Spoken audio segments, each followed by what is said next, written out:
Hello, YouTubers and TikTokers alike. I am Kyle, and this is an interesting video.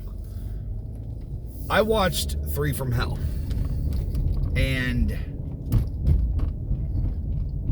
I really wanted to like this movie. I genuinely did. I thought that this was going to be an awesome closer to everything that Rob Zombie built in this universe, and 35% of this movie is absolute dog shit. I can't believe I'm even saying that, but yes, and that 35% is the ending.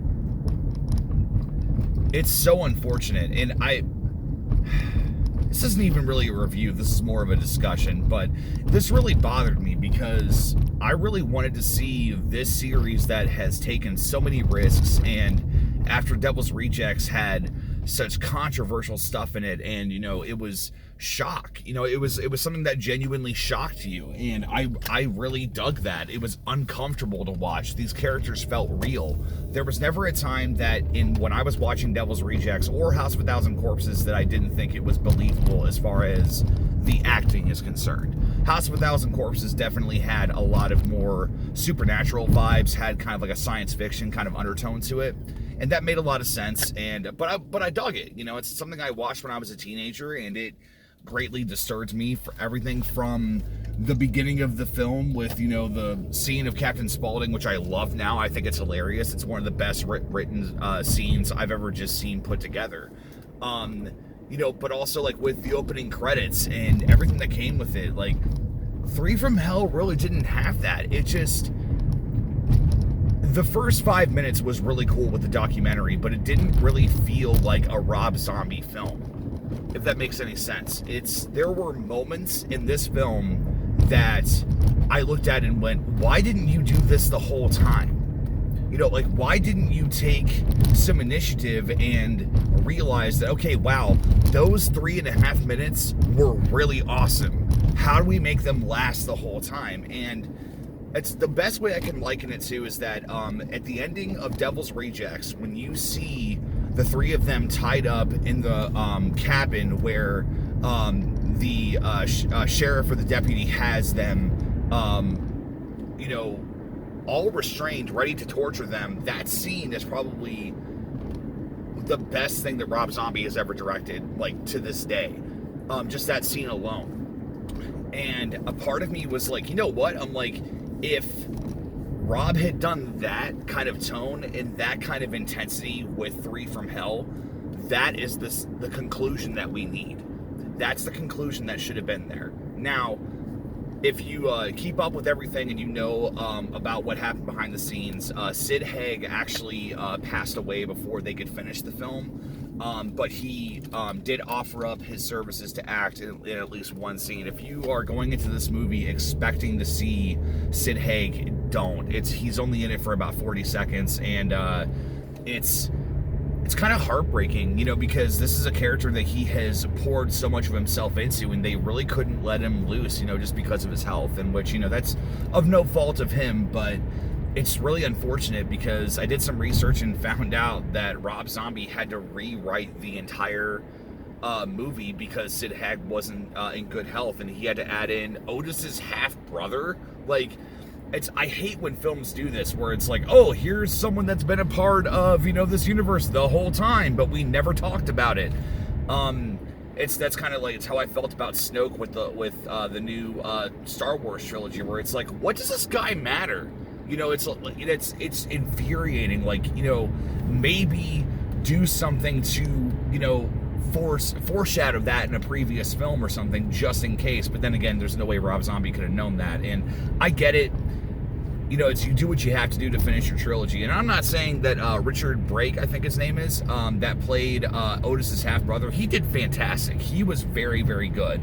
But I'm talking about, like, the film as far as, like, an execution, like, it missed it for me. Like, was it gory? Yes. Was it intense? Yes. Was it uncomfortable?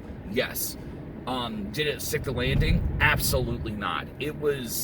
I was mad that I spent that hour and 20 minutes or whatever it was that I was watching this film, because if you're going to do something interesting, why didn't you, and this is speaking to Rob, is that maybe he did explore this in his original version, but it's like, why didn't you take the time to really expound upon what Otis was saying about Baby?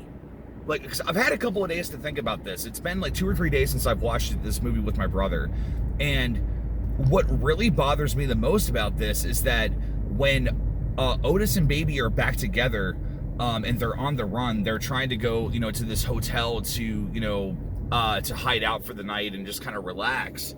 And she gets out of the car and he looks at his brother, and Otis is like, man, there's something different about her. She's not the same. And when you freak out Otis, that's when you know for a fact that you've got something terrifying. I've got a hair on my glasses. I'm sorry. I'm just gonna have to stay there. No, it's just like, I was really excited with that. I was like, wait, are they actually gonna have her be crazier than the two of them, and like the two of them actually realize it? Like, that would have been so great. It would have been so much fun. And I feel like they missed a huge opportunity there to do something great. I did not give a shit about this black militia that was in Mexico. Like, it was just like that. It was just a reason for them to have this big climatic ending. Like, I genuinely think Rob Zombie sat in a room, looked at it, and went, well, I just lost Captain Spaulding. What can I do? Let's have a big bloodbath at the end, and let's make it about a militia that you don't give a shit about. Here's the problem with that.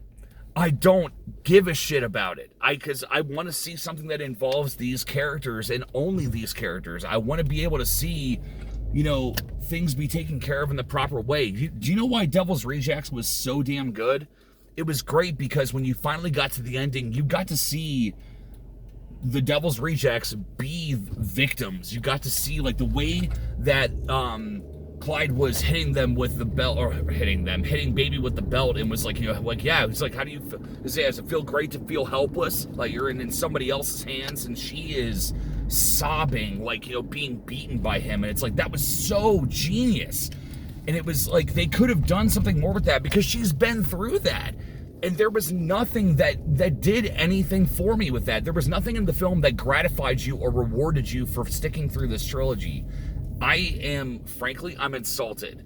This is something that should have been amazing. Now, here's what I will say. I believe that Rob Zombie did have a good way to be able to end this trilogy. And I want to see it. This is something that I want to be able to at least know what was going to happen, because I have stuck up for these stories and these characters way more than I should have. With friends, family, and just with film critics and people that I know. I want to know what happened. I want to know what was supposed to happen, rather. And I want to see what Rob Zombie's vision is. Rob, you are a fantastic director. I fully believe in you that you can do this. You can direct great films. I love your incarnations of Halloween. Not so much Halloween 2, but Halloween 1, you did something amazing. Even in Halloween 2, even though I didn't enjoy that one as much, you made Michael Myers genuinely terrifying. I want to see what your original vision was. And if you as a viewer agree, I want to know if we can make this happen. I genuinely do, because there is something here that I think should happen. So, I watched 3 from Hell.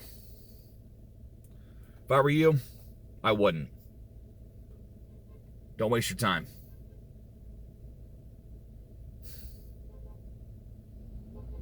That's a UPS truck behind me.